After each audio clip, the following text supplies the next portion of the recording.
그림자의 선택. 돌아올 수 없는 길. 비가 내리는 어느 여름밤, 민호는 병원 복도에서 수술 동의서를 손에 든 채 망설이고 있었다. 형광등이 깜빡거리는 소리만이 정막을 깨뜨렸다. 28, 그동안 살아온 인생이 모두 거짓말 같았다. 정말로 하시겠어요? 의사의 목소리가 멀게 들렸다. 민호는 고개를 끄덕였다. 과거를 완전히 지우고 싶었다.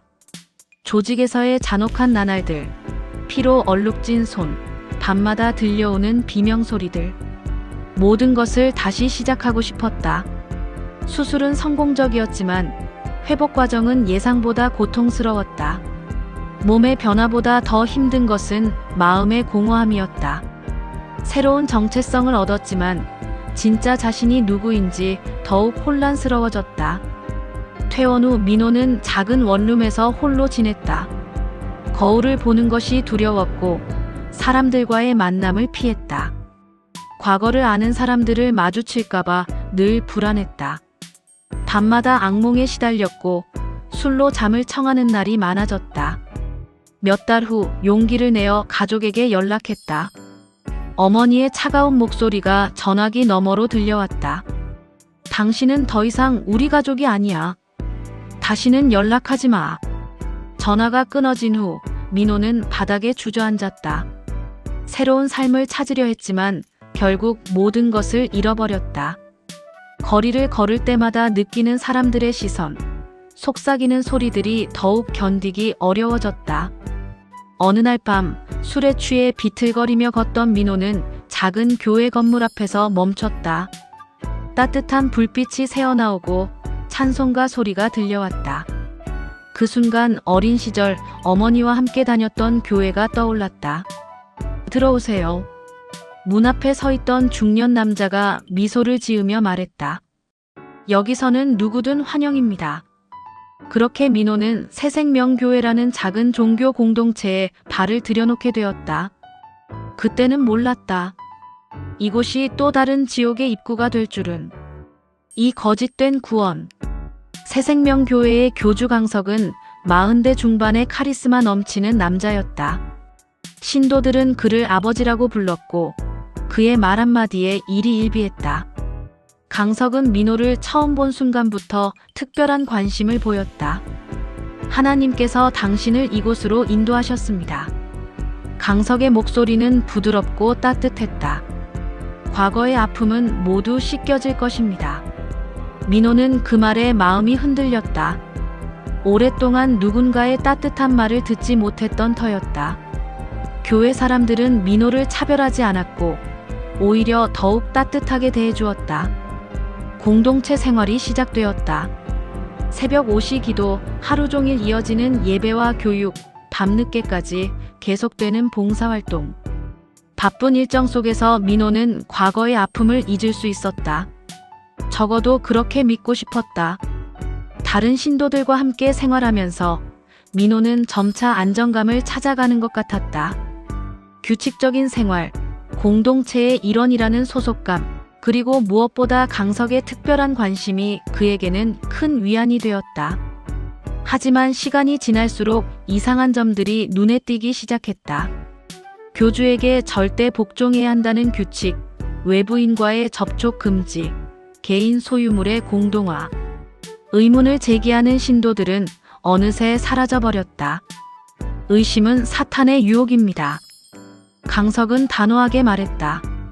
완전한 믿음만이 구원으로 이끌어줄 것입니다. 민호는 불안감을 느끼면서도 떠날 용기가 없었다. 이곳을 떠나면 다시 혼자가 되어야 했고 과거의 악몽들과 마주해야 했다.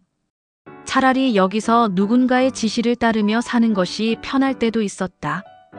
어느 날 밤 강석이 민호를 개인적으로 불렀다. 교주의 방에는 값비싼 가구들과 술병들이 놓여 있었다. 공동체의 청빈한 생활과는 대조적인 모습이었다.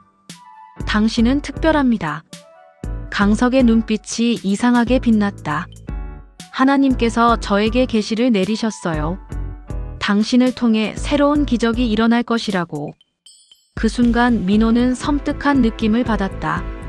강석의 시선 속에서 자신이 과거에 조직에서 만났던 악한 자들과 같은 욕망을 느꼈기 때문이다. 삼욕망의 그림자. 강석의 특별한 관심은 날이 갈수록 노골적이 되었다. 개인 상담이라는 명목으로 민호를 자주 불렀고 다른 신도들 앞에서 그를 더욱 특별하게 대했다. 민호는 불편함을 느꼈지만 동시에 그 관심이 주는 안정감에 의존하게 되었다. 당신만이 저를 완전히 이해할 수 있습니다.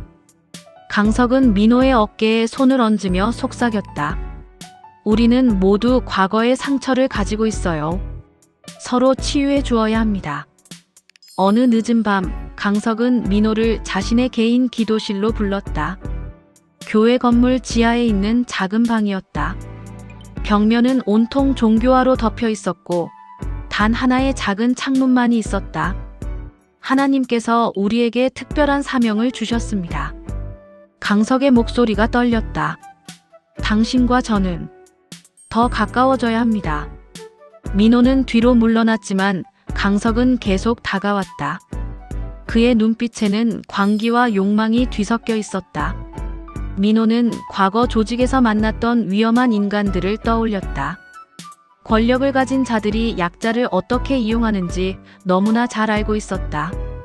교주님, 이건 잘못된 일입니다. 민호가 거부했지만 강석은 듣지 않았다. 이것도 하나님의 뜻입니다. 거부해서는 안 됩니다. 강석은 민호에게 다가와 강제로 몸을 만지려 했다. 그 순간 민호의 몸속에서 오랫동안 억눌러왔던 무언가가 꿈틀거렸다. 과거 조직에서 배운 본능적인 반응, 위험을 감지했을 때 발동되는 방어기제. 하지 마세요. 민호가 소리쳤지만 강석은 멈추지 않았다. 갑작스럽게 민호의 손이 움직였다. 과거 조직에서 익힌 기술이 자연스럽게 나왔다. 정확한 부위를 노린 일격이었다. 강석은 비명을 지르며 바닥에 쓰러졌다. 민호는 자신이 무엇을 했는지 믿을 수 없었다. 오랫동안 봉인해두었던 폭력성이 순식간에 되살아난 것이다. 강석은 바닥에서 몸부림치며 고통스러워했다. 이런 일이 어떻게? 민호는 떨리는 목소리로 중얼거렸다. 그 순간 깨달았다. 아무리 외모를 바꾸고 새로운 정체성을 얻어도 자신 안의 어둠은 사라지지 않았다는 것을, 오히려 더욱 깊숙이 숨어서 기회를 노리고 있었던 것이다. 사돌이킬 수 없는 순간, 강석의 비명소리가 지하 기도실에 울려 퍼졌다. 민호는 자신의 손을 바라보며 경악했다. 몇 년 동안 잊고 지내려 했던 과거의 기술이 순식간에 되살아났던 것이다. 도와주세요. 누구든지. 강석이 바닥에서 신음했다. 민호는 황급히 그를 일으켜 세우려 했지만 강석의 상태는 심각해 보였다. 정확한 급소를 공격한 결과였다. 조직 시절 배운 기술은 상대방을 완전히 무력화시키는 것이 목적이었다. 교주님, 교주님. 위층에서 신도들의 목소리가 들려왔다. 민호는 패닉 상태에 빠졌다. 이대로 발각되면 모든 것이 끝이었다. 새로운 정체성도 이곳에서의 평화도 모든 것을 잃게 될 것이다. 하지만 더 큰 문제는 자신 안에서 다시 깨어난 폭력성이었다. 신도들이 지하로 내려오는 발소리가 점점 가까워졌다. 민호는 재빨리 강석을 눕히고 자신은 기도하는 모습을 취했다. 심장이 터질 것처럼 뛰었지만 과거 위기 상황에서 익힌 연기력을 발휘했다. 무슨 일입니까? 김 집사가 방으로 뛰어들어왔다. 교주님이 갑자기 쓰러지셨어요. 기도하시다가. 민호가 떨리는 목소리로 대답했다. 곧바로 구급차가 불렸고 강석은 병원으로 옮겨졌다. 의사들은 원인 불명의 신경 손상이라고 진단했다. 하반신 마비와 함께 심각한 뇌 손상까지 있었다. 교회는 혼란에 빠졌다. 강석의 측근들은 하나님의 시험이라고 말했지만 신도들 사이에서는 의혹이 퍼지기 시작했다. 누군가는 민호가 마지막으로 교주와 함께 있었다는 사실을 기억하고 있었다. 며칠 후 민호는 자신의 방에서 짐을 정리하고 있었다. 더 이상 여기 있을 수 없었다. 강석의 상태는 호전되지 않았고 의식을 회복한다 해도 예전 같지 않을 것이라는 의료진의 판단이 나왔다.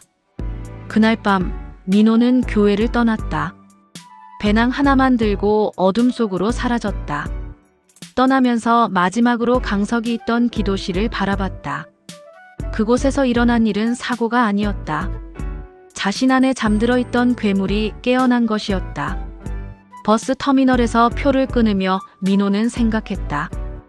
과연 자신은 어디로 가야 하는가? 새로운 정체성을 얻었지만 결국 과거의 자신에서 벗어날 수 없었다. 오히려 더욱 복잡하고 위험한 존재가 되어버렸다. 오과거의 망령. 서울을 떠나 작은 지방 도시로 간 민호는 허름한 여관방에서 지냈다. 뉴스에서 강석의 사건을 다루는 것을 보며 가슴이 철렁했다. 다행히 자신에 대한 언급은 없었지만 언제까지 숨어 지낼 수는 없었다. 며칠 동안 방에서 나오지 않고 지내면서 민호는 자신의 인생을 되돌아봤다. 어린 시절부터 시작된 폭력의 연쇄, 조직에 들어가게 된 계기, 그리고 그곳에서 배운 잔혹한 기술들. 김민수. 과거의 이름을 중얼거렸다. 조직에서는 미친 개라고 불렸다. 명령이 떨어지면 주저없이 실행하는 차가운 기계 같은 존재였다. 수많은 사람들을 다치게 했고 때로는 더 끔찍한 일들도 저질렀다. 그런 자신이 싫어서 모든 것을 버리고 새 사람이 되려 했다. 하지만 결국 본성은 바뀌지 않았다. 위기의 순간에 자동으로 나온 반응이 그것을 증명했다. 어느 날 밤 술에 취해 거리를 배회하던 민호는 우연히 옛 조직원을 만났다. 독사라고 불리던 박창수였다. 그는 민호를 알아보고 놀란 표정을 지었다. 야, 김민수 아니야? 죽은 줄 알았는데. 뭔가 달라졌네. 창수가 의심스러운 눈으로 민호를 바라봤다. 다른 사람과 착각하신 것 같은데요. 민호가 모른 척했지만 창수는 쉽게 속지 않았다. 아니다. 분명 김민수야. 목소리는 똑같구만. 그런데 몸이 어떻게 된 거야? 결국 민호는 정체가 들통났다. 창수는 민호의 변화에 대해 알고 싶어 했고 혹시 조직에서 찾고 있는 건 아닌지 물었다. 형님이 아직도 너 찾고 있다. 몇 년 전에 갑자기 사라졌잖아. 조직 돈 가지고 말이야. 창수의 말에 민호의 얼굴이 굳어졌다. 그런 일은 없었어요. 민호가 부인했지만 창수는 믿지 않았다. 어쨌든 형님한테 연락해야겠다. 살아있다는 걸 알려야지. 그날 밤 민호는 다시 도망쳐야 했다. 조직에서 찾고 있다는 것은 위험한 신호였다. 과거의 죄가 현재를 계속 괴롭히고 있었다. 기차 안에서 민호는 창밖을 바라보며 생각했다. 어디로 가든 과거는 따라올 것이다. 새로운 몸, 새로운 정체성, 새로운 믿음. 무엇을 바꿔도 본질적인 자신은 변하지 않았다. 강석을 다치게 한 것도 우연이 아니었다. 자신 안에 있는 폭력적 본능이 기회를 기다리고 있었던 것이다. 그리고 이제 조직까지 자신을 찾고 있다. 육그림자의 선택. 한 달 후 민호는 바닷가 작은 마을에 정착했다. 가명으로 작은 식당에서 설거지 일을 하며 조용히 지냈다. 하지만 평화는 오래가지 않았다. 어느 날 저녁 식당 문이 열리며 익숙한 얼굴들이 들어왔다. 조직의 사람들이었다. 그들은 민호를 찾아 전국을 뒤지고 있었던 것이다. 김민수, 오랜만이네. 선글라스를 낀 남자가 냉소적으로 웃었다. 조직의 2인자인 독수리 최진혁이었다. 민호는 더 이상 도망칠 곳이 없다는 것을 깨달았다. 설거지하던 접시를 천천히 내려놓고 그들을 바라봤다. 형님이 보고 싶어 하신다. 같이 가자. 진혁의 목소리에는 협박이 섞여 있었다. 저는 이제 다른 사람이에요. 민호가 마지막으로 거부해봤다. 다른 사람? 진혁이 비웃었다. 몸을 바꿨다고 해서 내 죄가 사라지는 줄 아나? 조직 돈 3억을 가지고 튄 건 변하지 않아. 그 순간 민호는 모든 것을 포기하고 싶었다. 새로운 삶을 찾으려 했지만 결국 실패했다. 종교도 구원해주지 못했고 정체성을 바꾸는 것도 소용없었다. 알겠습니다. 가죠. 민호가 체념한 듯 말했다. 하지만 차에 타면서 민호는 결심했다. 더 이상 과거에 끌려다니지 않겠다고. 자신 안의 어둠을 완전히 받아들이기로 했다. 차가 한적한 도로를 달리는 동안 민호는 기회를 노렸다. 조직 시절 배운 모든 기술을 동원해서 탈출할 계획이었다. 이번에는 망설이지 않을 것이다. 저기서 잠깐 멈춰요. 화장실 좀. 민호가 운전자에게 말했다. 차가 휴게소에 정차하자 민호는 번개같이 움직였다. 뒷좌석에 조직원을 제압하고 문을 열어 뛰어나왔다. 진혁이 총을 꺼내려는 순간 민호는 이미 그의 곁에 있었다. 격투가 벌어졌지만 결과는 뻔했다. 민호의 기술은 여전히 정확하고 치명적이었다. 몇 분 후 조용해진 휴게소에는 쓰러진 조직원들만 남았다. 민호는 그들의 차를 타고 사라졌다. 이제 정말로 돌이킬 수 없는 길에 들어섰다. 과거의 김민수도 새로운 민호도 아닌 완전히 다른 존재가 되어야 했다. 차를 운전하며 민호는 생각했다. 구원을 찾으려 했지만 결국 자신만이 자신을 구할 수 있다는 것을 깨달았다. 그것이 더 깊은 어둠을 향해 가는 길일지라도 이제는 자신의 선택으로 살아가겠다고 다짐했다. 뒤를 돌아보지 않기로 했다. 과거도 후회도 모든 것을 버리고 그림자 속으로 사라지기로 했다. 그것이 민호가 내린 마지막 선택이었다. 미흡한 점 있으나 구독과 좋아요 눌러주시면 새로운 이야기로 보답하겠습니다. 오늘도 함께 해주셔서 진심으로 감사드립니다.